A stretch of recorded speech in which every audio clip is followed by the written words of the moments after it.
Saudara-saudara kaum muslimin rahimakumullah, di dalam surah Al-Ankabut ayat 2, Allah Subhanahu wa taala memberikan peringatan, ahasiban nasu ay yutraku ay yaqulu amanna wa hum la yuftanun. Adakah manusia menyangka bahwa mereka akan dibiarkan saja mengucapkan amanna, dibiarkan saja mengatakan kami beriman kepada Allah, wa hum la yuftanun, padahal mereka belum diuji lebih dahulu.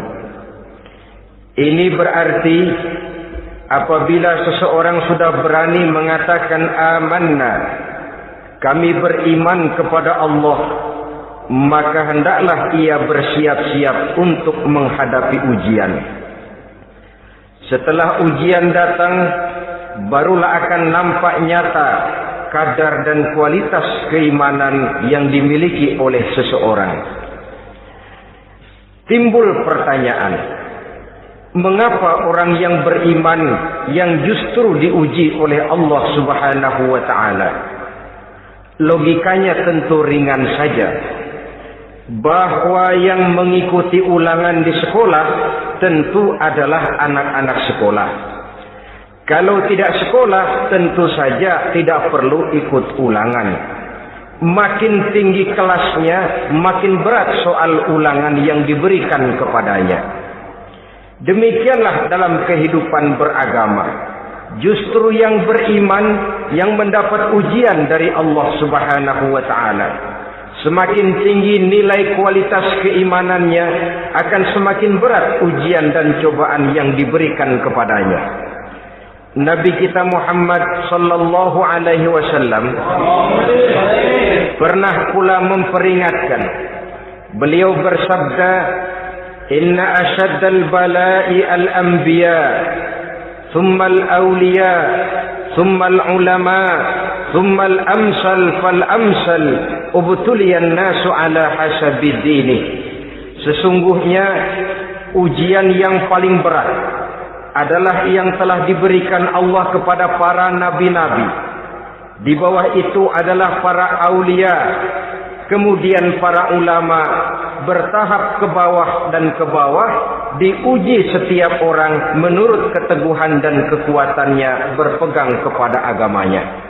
Jadi semakin teguh kita berpegang kepada ajaran agama, semakin dekat kita dengan aturan-aturan agama, semakin berat ujian dan cobaan yang datang menimpa kehidupan ini. Maka persoalan inilah yang akan kita bicarakan pada pertemuan kali ini, tentang cobaan-cobaan yang datang menimpa kehidupan kita. Pokok persoalannya adalah surah Al-Baqarah ayat 155. Allah Subhanahu wa taala menjelaskan jenis-jenis ujian yang diberikan kepada kita orang-orang yang beriman. Dalam Al-Baqarah 155 itu Allah Subhanahu wa taala menjelaskan, "Walanabluwannakum bisyai'in minal khawfi wal ju' wa naqsim minal amwali wal anfusi was thamarat wa basyyiris sabirin alladzina idza asabatkum musibatun qalu inna lillahi wa inna ilaihi raji'un." Walanabluwannakum bisyai'in minal khawf, dan tentu dan pasti kata Allah, kami akan menguji kamu sekalian, kami akan mencoba kamu sekalian dengan sebagian kecil dari rasa takut, wal ju', rasa lapar, wa naqsim minal amwal wal anfusi was thamarat, kekurangan harta, jiwa dan buah-buahan. Ada 5 macam jenis ujian yang dijelaskan di dalam Al-Baqarah 155 ini. Yang pertama, walanabluwannakum bisyai'in minal khawf. Kami uji, kami coba kamu dengan sebagian kecil daripada rasa takut. Setiap manusia terlahir dengan membawa 2 sifat. Yang kontroversil, akan disebut apa seseorang bergantung kepada sifat mana yang lebih menonjol di dalam dirinya. Tiap orang punya rasa berani, tiap orang punya rasa takut. Kalau beraninya lebih besar daripada takutnya, ia dinamakan pemberani. Tapi kalau takutnya yang lebih besar daripada beraninya, ia dinamakan penakut. Tapi yang jelas, dua sifat kontroversial ini memang ada dalam diri manusia. Akan diuji kamu sekalian dengan sebagian kecil daripada rasa takut. Takut yang kadang-kadang tidak beralasan. Yang kaya takut jatuh miskin, yang punya jabatan takut kehilangan kedudukan dan pengaruhnya, dan pada akhirnya yang hidup pun menjadi takut mati.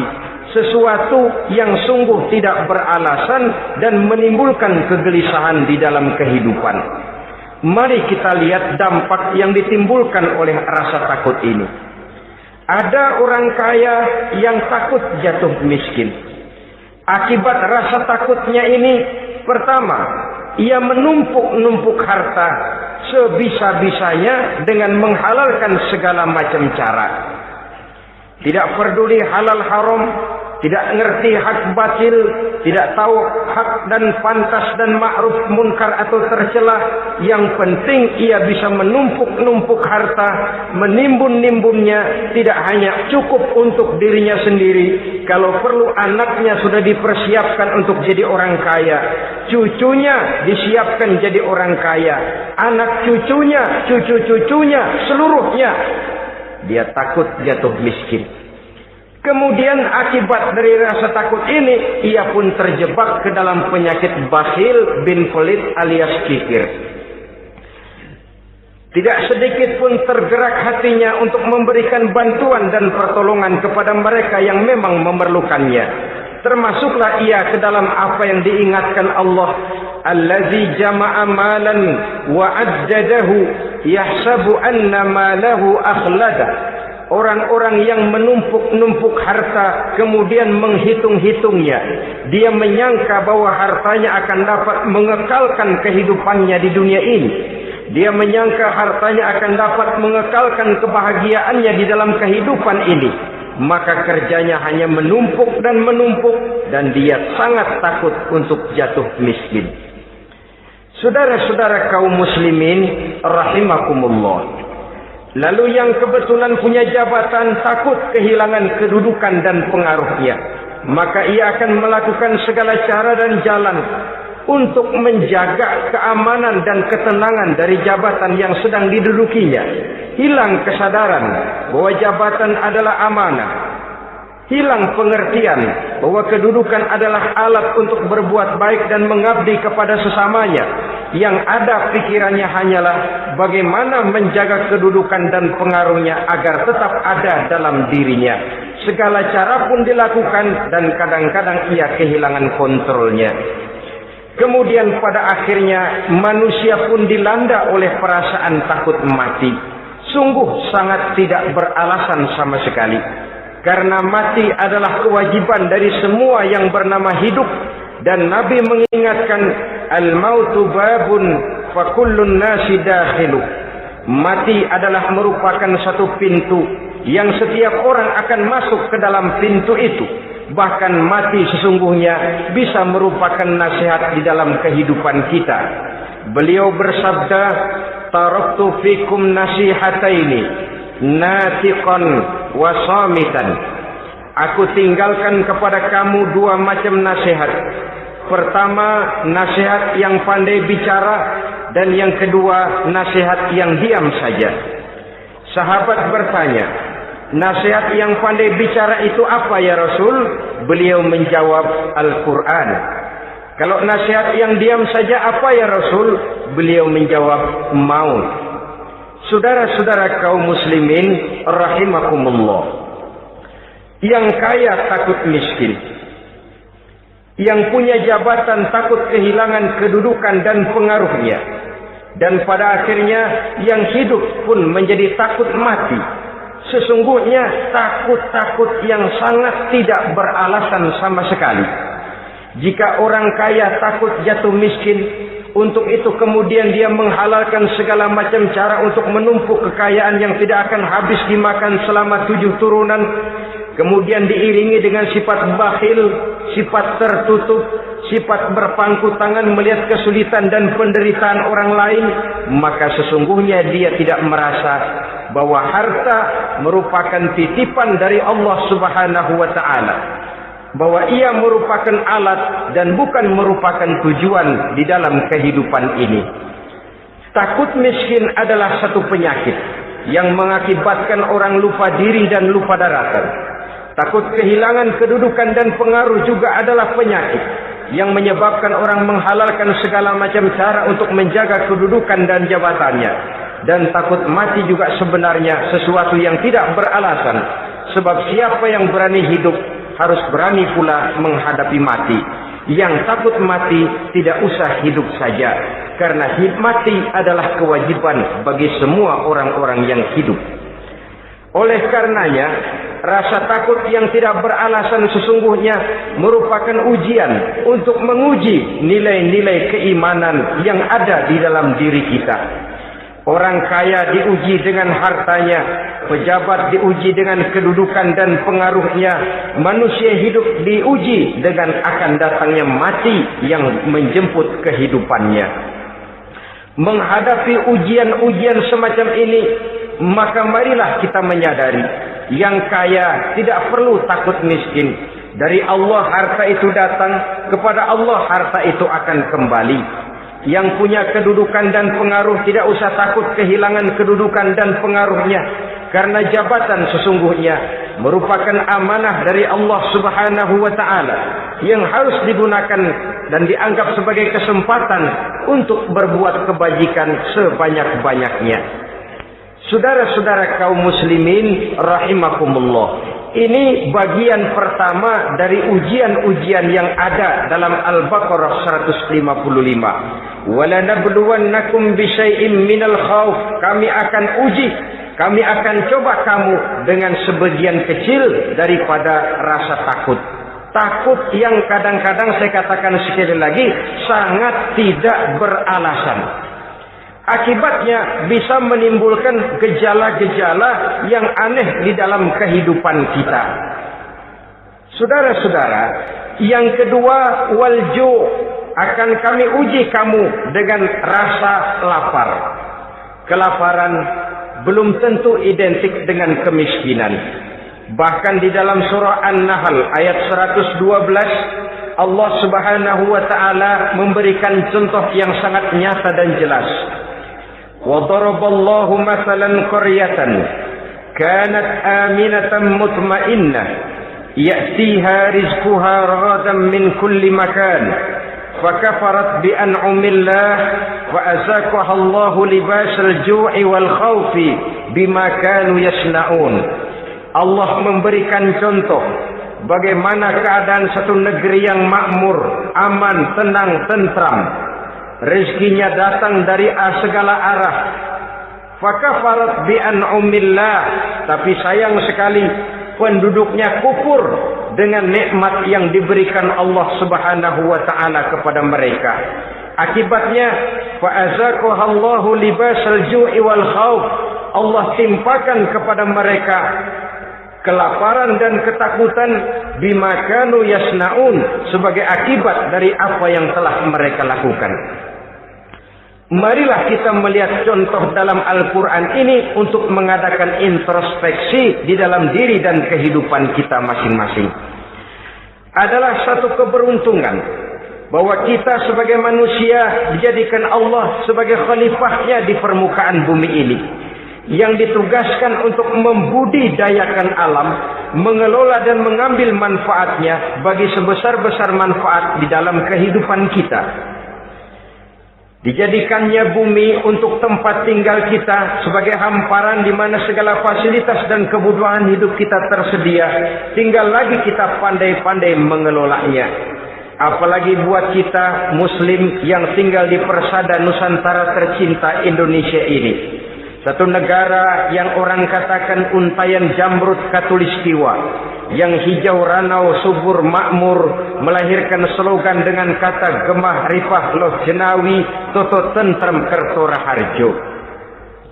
Negara yang demikian subur, negara yang demikian indah, negara yang demikian hijau ranau ini apabila kita terkena fakafarat bi an'umillah, kufur kepada nikmat yang diberikan oleh Allah kepada kita, dia tidak akan mendatangkan ketenangan, dia tidak akan mendatangkan kesejahteraan, bahkan akan sangat boleh jadi akan menimbulkan kekacauan, ketidaktenangan, dan kelaparan di tengah negara yang subur makmur. Inilah yang sangat menyedihkan.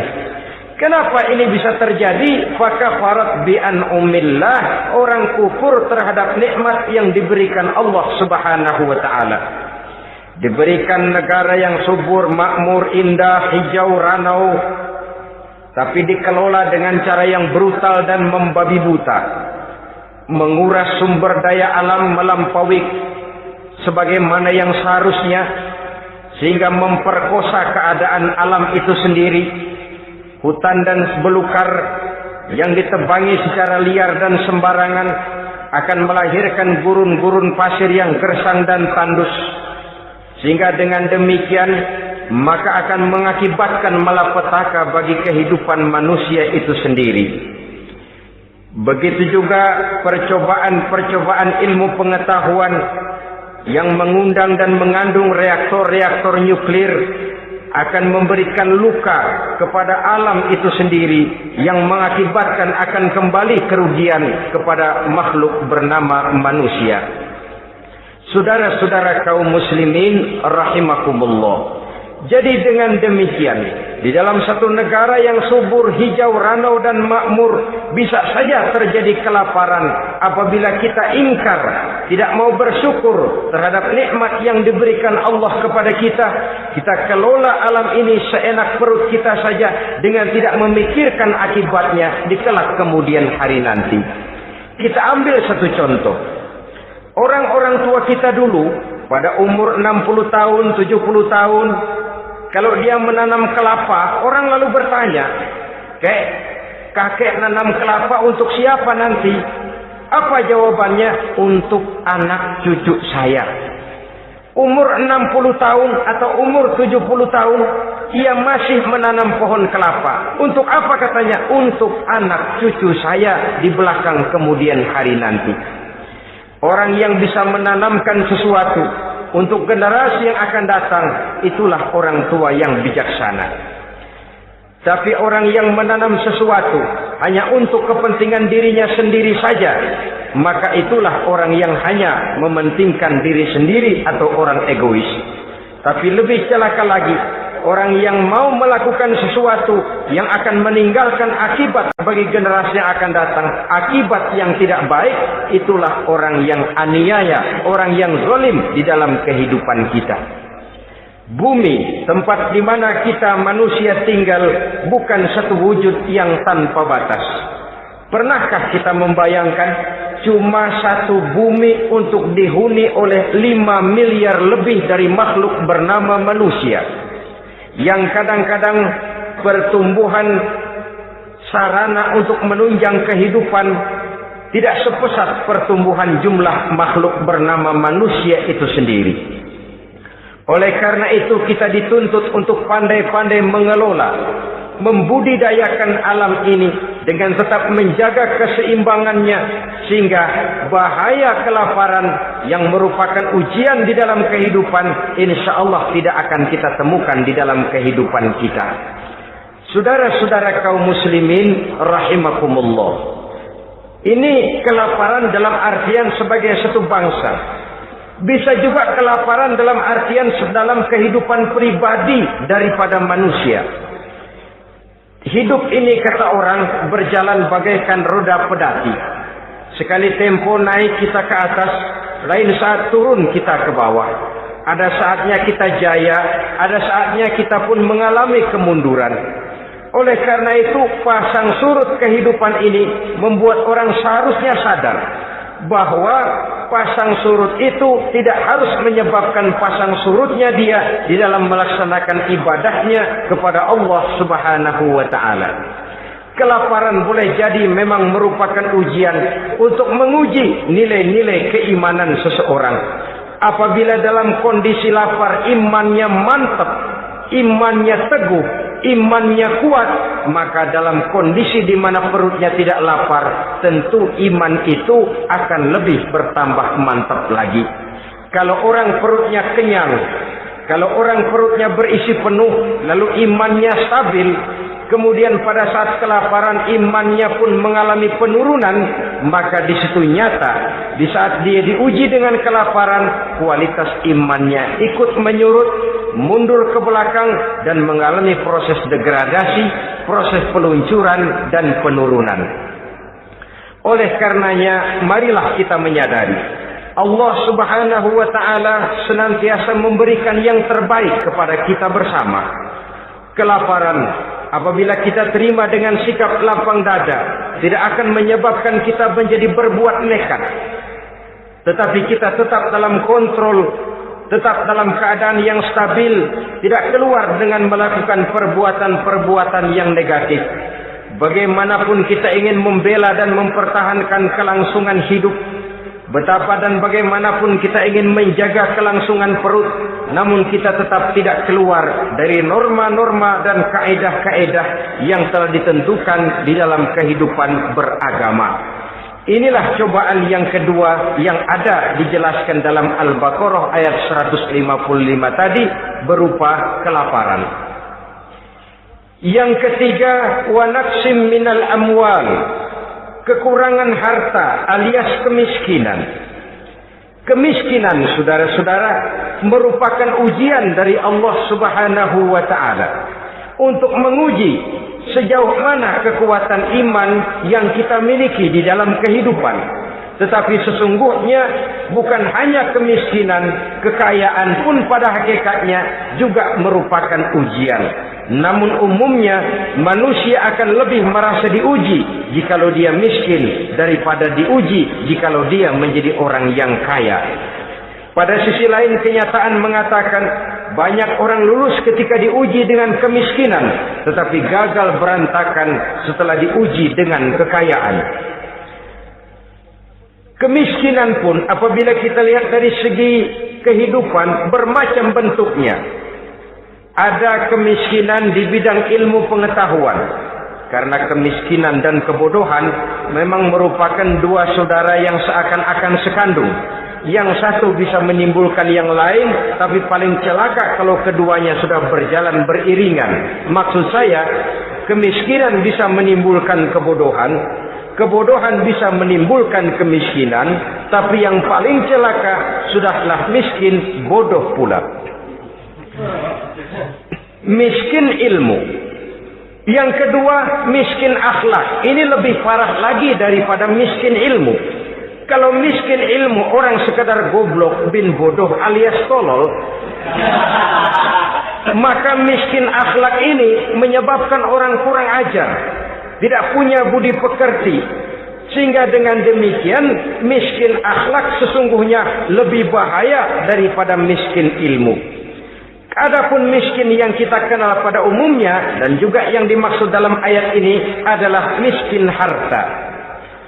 Imam Ali karramallahu wajhah pernah memberikan peringatan, kadal faqru ayyakuna kufran. Boleh jadi kemiskinan mendekatkan orang kepada kekufuran. Dengan kata lain, biasanya kemiskinan bisa membuat orang nekat. Kalau sudah nekat, maka bukan cuma harga diri yang terjual, bukan cuma keluarga yang terjual, bukan cuma nilai-nilai materi yang dimilikinya yang terjual, bahkan iman dan keyakinannya, akidah dan pandangan hidupnya pun tidak akan segan-segan digadaikannya, dijualnya untuk mengatasi kelaparan dan kemiskinan itu tadi. Padahal selalu diingatkan, pandangan dan keyakinan, iman sesungguhnya merupakan intan paling mahal, sesungguhnya merupakan mutiara paling berharga di dalam kehidupan kita. Maka kemiskinan memang merupakan ujian. Banyak orang yang kebal berhadapan dengan segala macam cobaan, tapi pada saat diuji dengan kemiskinan, ia tidak tahan diri, ia tidak sanggup menjaga dan mempertahankan akidahnya, maka akidah yang cuma satu-satunya pun ikut terjual juga adanya.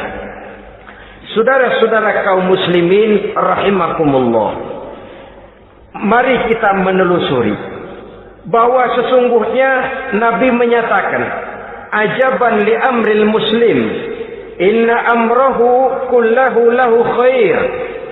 Aneh kata Nabi, aku heran kata Nabi, urusan orang Islam ini sesungguhnya semuanya baik. Baik bagaimana? Kalau dia kaya, dia bersyukur, dan itu baik. Kalau dia miskin, dia bersabar, itu juga baik. Jadi kaya bagi orang Islam baik, miskin bagi orang Islam juga baik. Kalau dia kaya, dia kan bisa berkata, alhamdulillah saya kaya, mudah-mudahan harta ini bisa menunjang ibadah saya kepada Allah Subhanahu wa taala. Baik. Kalau dia miskin, dia juga berkata, alhamdulillah saya miskin, mudah-mudahan di akhirat nanti pemeriksaannya tidak lama-lama seperti orang kaya. Ya kalau melarat yang mau diperiksa apaan? Memang nggak punya apa-apa. Yang kaya boleh jadi pemeriksaannya rada surat, banyak sikutannya. Saudara-saudara kaum muslimin, dua persoalan ini baik kalau kita tidak salah terima. Mana yang lebih baik? Tentu yang lebih baik menjadi orang kaya yang bersyukur. Dan itu memang wajar. Kaya syukur, miskin sabar. Yang luar biasa kalau mau tahu, miskin syukur. Kalau kaya syukur memang mestinya. Miskin sabar, ya mestinya lah. Miskin kagak sabar mau kemana? Tapi yang luar biasa sesungguhnya miskin syukur. Syukur bagaimana? Ya seperti saya katakan tadi, alhamdulillah, mudah-mudahan di akhirat nanti pemeriksaannya tidak lama seperti orang yang kaya. Sehingga kata Nabi, setiap persoalan yang dihadapi umat Islam baik bagi dia. Miskin baik, kaya baik, asal orang tidak salah terima. Tapi sebaliknya, kalau salah terima, kaya lupa diri, miskin lupa daratan. Pada posisi di mana dia sebenarnya tidak bisa menerima kenyataan dengan baik, akhirnya kehilangan kontrol. Saudara-saudara kaum muslimin rahimakumullah. Karena itu pada pertemuan kali ini saya ingin mengajak kita bersama. Marilah kita menyadari betapapun kemiskinan yang datang menimpa, seluruhnya merupakan ujian yang datang dari Allah untuk menguji nilai-nilai keimanan kita. Jangan iman itu berubah, jangan akidah itu bergoyah, jangan keyakinan dan pandangan hidup itu tertukar dengan keyakinan dan pandangan hidup lainnya.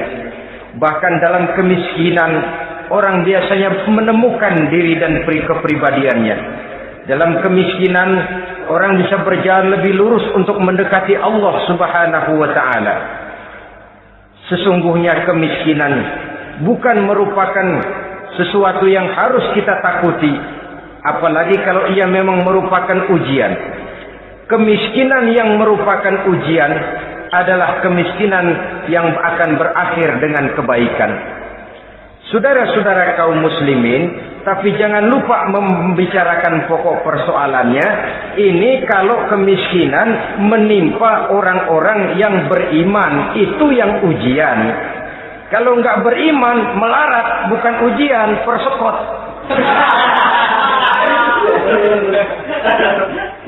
Nah, orang lalu bertanya, Pak, kalau orang kafir kaya bagaimana? Nah, begini saudara-saudara. Dalam agama itu ada yang disebut nikmat, ada yang disebut istidraj. Kalau nikmat itu hanya diberikan kepada hamba-hamba yang beriman. Kalau istidraj itu diberikan kepada siapa saja yang mau berusaha. Tidak soal dia beriman atau tidak, tidak soal dia mau bersujud atau tidak, asal dia berusaha dia dapat. Itu yang dinamakan istidraj. Seperti orang mancing ikan, mesti diberikan umpan. Setelah umpan itu dimakan, tidak langsung ditarik, tapi diulur dulu. Sampai kira-kira mata kail itu nyangkut di leher si ikan, baru diangkat ikan itu ke atas. Dan sampai di atas kita bisa maklum nasib ikan tadi. Bisa digetok, bisa dibacok, bisa digoreng, bisa dipepes. Tapi yang jelas nasibnya merana. Maka kalau ada orang makin jauh dari agama, makin kaya, makin tidak mau sholat, makin berlimpah hartanya, saudara tidak usah heran, cukup dalam hati saja, ikan lo. Jangan keras-keras, marah dia.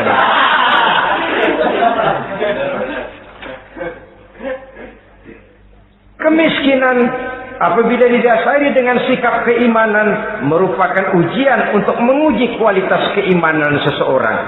Bahkan satu hadis menyatakan apabila Allah mencintai seorang hamba, maka diujinya hamba itu karena Allah ingin mendengar liyasma'a tadarru'ahu, ingin mendengar ratapan orang tadi. Sama juga kita, kadang-kadang karena cinta benar kepada anak kita yang mungil, suatu saat kita ingin mendengar dia nangis, kita cubit dia. Bukan karena gemes, bukan karena benci, ingin mendengar nangisnya kok indah begitu. Saudara-saudara kaum muslimin rahimakumullah. Jadi jangan sampai ada pertanyaan, saya kan sembahyang rajin banget, kenapa miskin ya? Apabila sekali lagi didasari dengan sikap keimanan, maka kemiskinan merupakan ujian. Dan tentu anak sekolah itu kalau lagi ujian berat, capek, sakit hati, peras keringat, banting tulang, kepanasan, kehujanan, kenikmatan baru akan dia rasakan pada saat terima rapot pengumuman kenaikan kelas. Di situ kenikmatannya terasa. Demikian menghadapi ujian, kita cuma mengeluh, kenapa ada rasa takut, kenapa kelaparan, kenapa kemiskinan. Di balik semua itu, apabila kita sudah merasakan naik kelas, akan terasalah kenikmatannya. Itu ujian yang ketiga.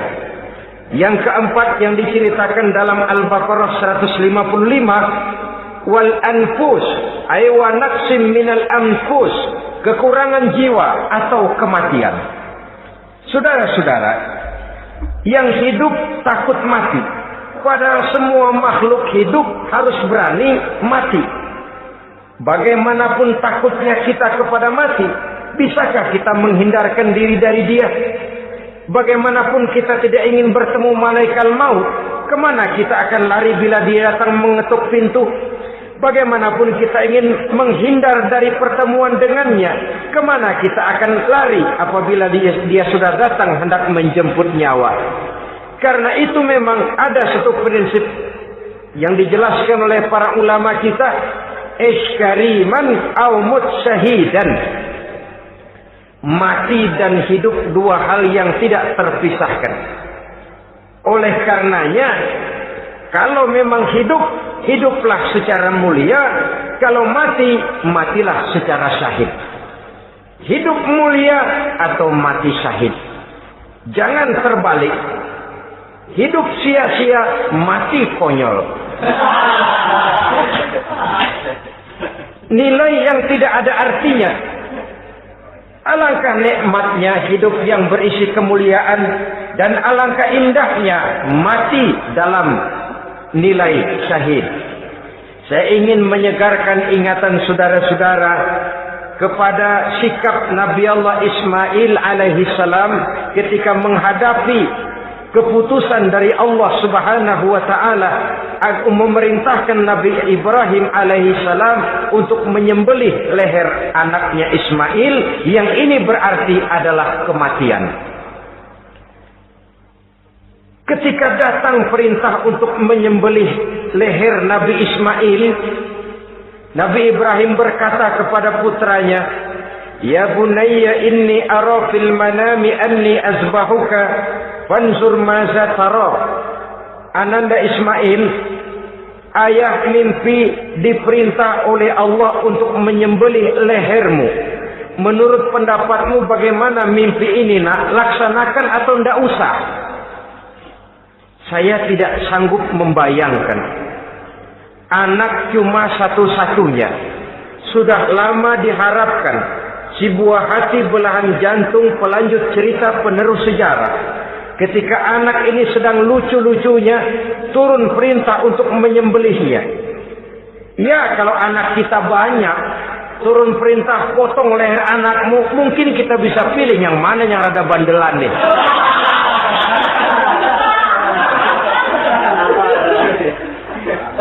Tapi ini anak cuma satu-satunya. Lucu, sudah lama diharapkan. Dan memang itu juga merupakan ujian kepada Nabi Allah Ibrahim. Seolah-olah Allah berkata, "Hai Ibrahim, dahulu sebelum kau punya anak, kau memang cinta kepadaku. Sekarang setelah kau punya anak, masuk rasa cinta anak ke dalam hatimu. Buktikan Ibrahim, mana yang lebih besar, cintamu kepadaku, kata Allah, atau cintamu kepada anakmu. Sembelih leher anakmu." Ternyata kemudian sejarah menyatakan Nabi Ibrahim cinta kepada Allah, beliau pun cinta kepada putranya. Tapi cintanya kepada Allah lebih besar daripada cintanya kepada putranya. Sehingga ketika turun perintah penyembelihan, itu pun dilaksanakannya, tapi tetap musyawarah dulu.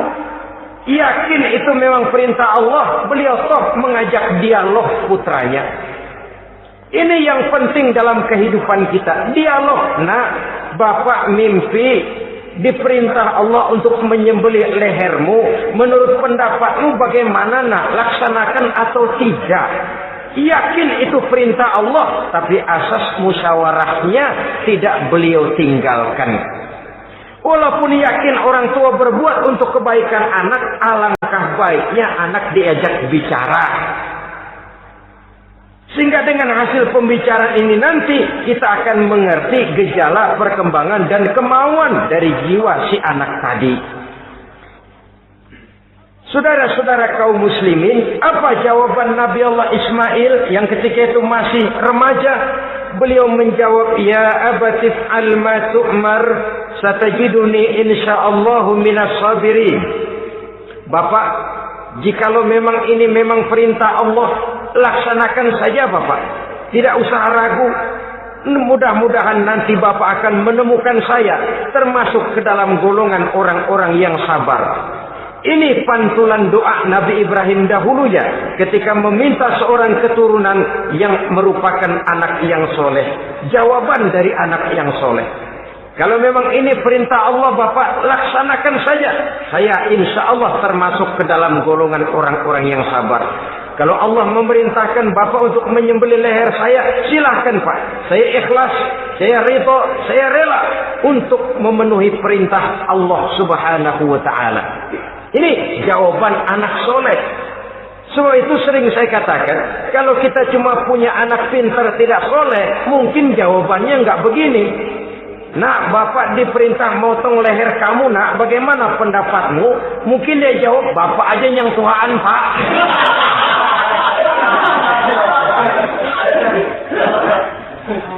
Saudara-saudara kaum muslimin rahimakumullah. Jadi prinsip ini gugur memenuhi panggilan Allah. Hidup mulia atau mati dengan syahid. Dua pilihan yang harus dua-duanya bisa kita laksanakan. Iskariman au mutsyahidan. Kalau hidup, hiduplah dalam kemuliaan. Kalaupun mati, matilah sebagai syahid. Sebagai orang yang dikenang kebaikan dan kebajikannya. Sebagai orang yang dekat dan banyak berbuat untuk kepentingan agamanya. Jangan tidak tercapai kedua-duanya. Hidup tidak punya nilai, mati pun tidak punya arti. Sia-sia semuanya. Kita masih hidup, orang anggap enggak ada. Dalam istilah tauhid disebut wujuduhu ka'adamihi. Adanya sama dengan tidak adanya. Dia sih ada apa enggak ada sama, gitu-gitu juga. Alangkah ruginya kalau ada kita dianggap sama dengan tidak ada. Apalagi kalau kita sudah tidak ada, ya tidak ada beneran. iskariman au mut syahidan, hiduplah mulia atau matilah sebagai syahid. Saudara-saudara kaum muslimin rahimakumullah, mati sesungguhnya juga merupakan ujian untuk menguji sejauh mana persiapan yang sudah kita lakukan di dalam kehidupan ini untuk menyambut. Dan tidak cuma sekedar untuk menyambut, tapi juga untuk mengarungi kehidupan sesudah kematian itu sendiri. Sebab kematian bukan akhir dari segalanya. Kematian cuma satu pintu di mana kita akan masuk dan akan berjalan kembali menelusuri fase-fase kehidupan yang telah ditentukan oleh Allah Subhanahu wa taala. Saudara-saudara kaum muslimin rahimakumullah, pembicaraan tentang kematian ini pun bisa kita evaluasi. Ada yang takut mati usahanya, ada yang takut mati karirnya, ada yang takut mati rezekinya, ada yang takut mati batinnya, ada yang takut mati jasmaninya, dan lain sebagainya. Seluruh ketakutan kepada kematian itu memang merupakan hal yang wajar. Ada yang takut mati usahanya, ada yang takut mati karirnya, ada yang takut mati rezekinya. Tapi kalau ketakutan itu lalu melahirkan perbuatan-perbuatan negatif yang menimbulkan penyimpangan, itu sudah di luar dari yang seharusnya. Kematian merupakan ujian. Menghadapi segala macam ujian termasuk kematian ini akan kita bicarakan pada bagian penutup nanti. Yang kelima, saudara-saudara, ujian yang dijelaskan dalam Al-Baqarah 155 tadi, wa naqsim minas samarat, kekurangan buah-buahan. Kekurangan buah-buahan bisa berarti paceklik. Ini juga bisa diakibatkan oleh apa yang dijelaskan dalam An-Nahl 112 tadi. Orang kufur kepada nikmat yang diberikan Allah Subhanahu wa taala. Orang jauh dari petunjuk-petunjuk agama, merasa segala persoalan bisa dipecahkan dengan kemampuan otaknya. Hilang rasa ketergantungannya kepada Allah Subhanahu wa taala. Maka usahanya bisa berakhir dengan yang tidak diharapkan. Sudah bikin target, tahun ini kita bakal panen raya besar. Tahu-tahu tikus ngamuk. Habis padi digarap oleh tikus, panen bisa gagal. Bahkan beberapa tahun yang lalu, kita masih ingat bagaimana ulat-ulat menyerbu pohon-pohon jambu. Ribuan batang pohon jambu, ribuan pohon-pohon jambu itu mati. Lalu jambu-jambu itu tidak bisa lagi dimanfaatkan dalam kehidupan. Tikus yang menyerbu sawah, ulat yang menyerbu pohon-pohon jambu, angin topan, puting beliung, gempa bumi, itu sudah proses-proses di luar kemampuan manusia untuk mendeteksinya. Disinilah manusia harus sadar bahwa setelah ia berusaha dan berusaha sesuai dengan keterikatannya kepada hukum alam, kepada sunnatullah, maka ia harus punya sandaran vertikal kepada Allah Subhanahu wa taala. Agar bila usahanya berhasil, dia tidak lupa diri dan lupa daratan. Dan apabila usahanya kemudian ternyata gagal, dia tidak menjadi putus asa, buruk sangka, sempit hati, cuplik pandangan. Cobaan datang dari Allah Subhanahu wa taala berupa kekurangan buah alias paceklik. Saudara-saudara, menghadapi cobaan dan ujian yang saya katakan tadi, 5 macam ini, apa konsepnya, apa jalan keluarnya? Ayat selanjutnya dalam kalimat tadi menjelaskan, wabasyiris sabirin, menghadapi ujian-ujian dalam hidup, baik rasa takut, kelaparan, kemiskinan, kematian, kekurangan harta, kekurangan buah-buahan. Wabasyiris sabirin, gembirakan orang-orang yang sabar. menghadapi segala macam ujian tadi, gembirakan orang-orang yang sabar. Siapa orang yang sabar itu? Alladzina iza asabathum musibatun qalu inna lillahi wa inna ilaihi raji'un. Yaitu orang-orang yang apabila menghadapi ujian, ditimpa musibah, mereka berkata, sesungguhnya kami berasal dari Allah dan sesungguhnya kepada Allah pula kami akan kembali. Bukan cuma sekedar ucapannya, tapi penghayatannya kepada filsafat yang terkandung di dalam kalimat itu tadi.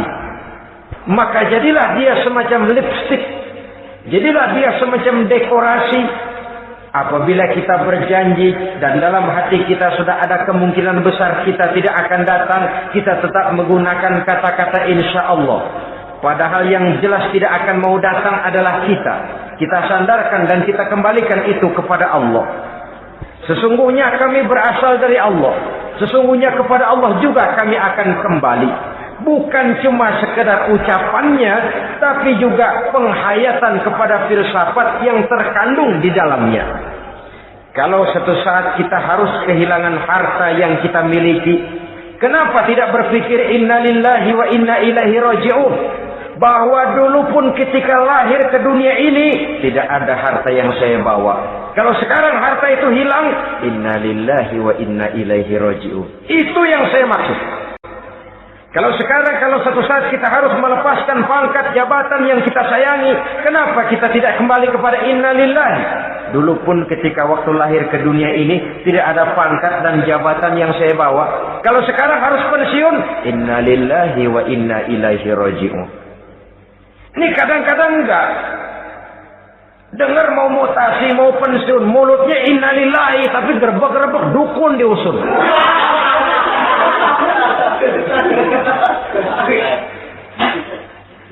Keluarganya meninggal, mulutnya innalillahi, tapi nangisnya tetap nggak mau berhenti. Bukan cuma sekedar ucapannya, tetapi penghayatan kepada nilai dan filsafat yang terkandung di dalam kalimat innalillahi itu.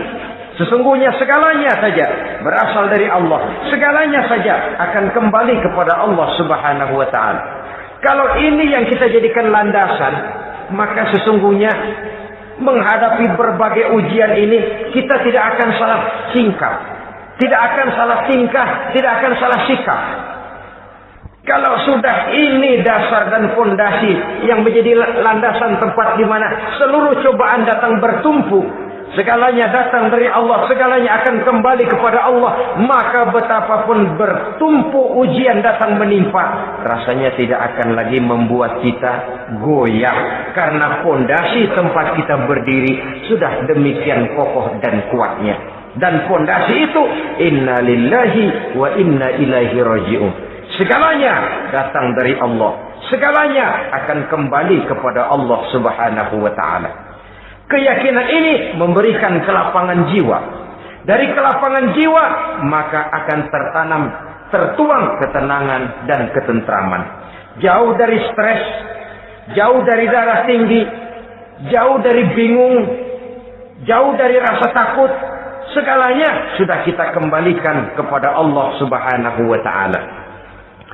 Saudara-saudara kaum muslimin rahimakumullah. Oleh karenanya, ini jalan keluar dan inilah orang yang sabar. Yaitu orang yang mengembalikan segala persoalan bahwa segalanya datang dari Allah, segalanya akan kembali kepada Allah. Bukan sabar dalam pengertian kita sehari-hari. Sabar, maaf ya, dalam pengertian kita sehari-hari biasanya orang yang sabar yang gak banyak tingkah, diam, gak salah apa-apa, kepala yang dikelepak, blek, diam aja. Ente gak salah apa-apa dikelepak, diam ya. Gue lagi sabar, diam-diam loh. Rasanya ini sih, kalau sabar macam ini yang kita punya, boleh jadi kita akan tertindas terus. Sebab itu pada penghujung surah Al-Asr Allah menggandengkan antara tawasau bil haq dengan tawasau bis sabr. Kebenaran dan kesabaran dua hal yang memang tidak boleh terpisahkan satu dengan yang lain. Kalau kita benar, kita harus sabar. Kalau kita mau sabar, harus karena benar. Apabila kebenaran satu prinsip, maka kesabaran adalah satu strategi. Prinsip yang tanpa strategi bisa membuat kita tidak akan mencapai tujuan yang kita harapkan. Artinya, kebenaran tanpa kesabaran membuat kita mudah dipatahkan orang, tapi kesabaran tanpa kebenaran akan membuat kita diinjak terus oleh orang lain. Karena itu, kalau yakin kita benar, harus sabar. Kalau mau bersabar, harus karena benar. Dalam hal ini, sifat sabar yang dicontohkan oleh Rasulullah Sallallahu Alaihi Wasallam sungguh memang merupakan jadi panutan. Sepanjang persoalannya adalah persoalan pribadi. Sepanjang pribadi beliau yang dihina, sepanjang pribadi beliau yang dicaci maki, beliau biasanya bisa mengendalikan diri. Tapi kalau sudah agama masalahnya, maka beliau pun tidak segan-segan mencabut pedang, maju ke medan perang. Bukan untuk memaksakan agama dan keyakinan, karena agama dan keyakinan memang tidak bisa dipaksakan, tapi untuk menjaga, membela dan mempertahankan agama dari hinaan, cemoohan dan caci maki orang lain. Yang kita lakukan sebaliknya. Kalau pribadi kita yang dihina, marahnya 17 langit. Tapi kalau sudah agama dicaci maki orang, agama dihina orang, agama diremehkan orang, biarin dah, masih banyak ustaz. Cuma masalah ustadkah agama itu? Cuma urusan kiaikah agama itu? Tidak. Agama itu urusan setiap pribadi muslim. Ya dia jadi pengusaha, ya dia jadi pejabat, ya dia jadi seniman, ya dia jadi teknokrat, ya dia jadi ekonom, ya dia jadi pakar di berbagai bidang. Agama adalah masalah setiap kita. Kalau pribadi Nabi yang dicaci, pribadi yang dihina dan dicemoohkan orang, beliau mengendalikan diri. Tapi kalau sudah agama taruhannya, beliau tidak segan-segan cabut pedang, maju ke medan perang. Sabar tapi pada tempatnya. Sabar tidak dalam artian diam, ndelohom, ayem-ayem, nggelenggem, menunggu embun yang turun dari langit. Emang lagi lapar, sabar aja. Nggak usah makan, nanti juga waktunya Tuhan kasih kenyang-kenyang. Kalau sabar macam ini yang kita pakai, lapar terus dah. Emang giliran sakit, sabar aja. Nggak usah berobat, nanti juga waktunya baik, sembuh. Mati terus dah.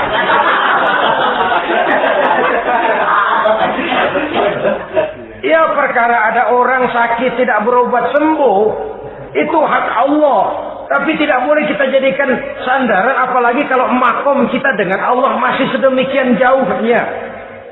Itu hanya ucapan dari orang-orang yang makom dia dengan Allah itu sudah tidak ada jarak. Permohonannya dipenuhi, kehendaknya dituruti, sebab dia dengan Allah sudah sedemikian dekatnya. Kalau kita masalahnya, yang antara kita dengan Allah ini dilapisi oleh dosa dan kesalahan yang kita kerjakan sendiri. Rasanya kita masih harus banyak berbuat sesuai dengan keterikatan kita kepada sunnatullah itu. Orang yang sabar adalah orang yang sadar kepada hakikat dan filsafat yang terkandung di dalam kalimat Inna lillahi wa inna ilaihi raji'un. Segalanya datang dari Allah, segalanya pun akan kembali kepada Allah. Harta yang hilang tidak membuat kita gundah. Pangkat yang harus kita tanggalkan tidak membuat kita kecil hati dan tidak akan meninggalkan medan pengabdian. Kenapa? Kita cuma menganggap itu satu titipan. Lain kalau kita anggap itu punya kita, jabatan punya kita. Nah, itu yang kita suka uangkeng. Saudara-saudara kaum muslimin, kesimpulannya banyak cobaan-cobaan dalam hidup. Yang dibicarakan dalam Al-Baqarah 155 ini sebagian kecil dari rasa takut, kelaparan, kemiskinan, kematian, dan kekurangan buah-buahan. menghadapi segala macam ujian tadi, kembalilah kita kepada dasar inna lillahi wa inna ilaihi raji'un. Segalanya datang dari Allah, segalanya pun akan kembali kepada Allah. Semoga dengan sikap ini kita akan lapang dada menghadapi ujian dan akan semakin tangguh iman dan akidah kita menghadapi cobaan yang datang menimpa. Inilah pertemuan pada kali ini, semoga ada manfaatnya. Terima kasih atas segala perhatian, mohon maaf atas segala kekurangan. Usikum wa nafsi bitaqwallah. Wassalamualaikum warahmatullahi wabarakatuh. Waalaikumsalam.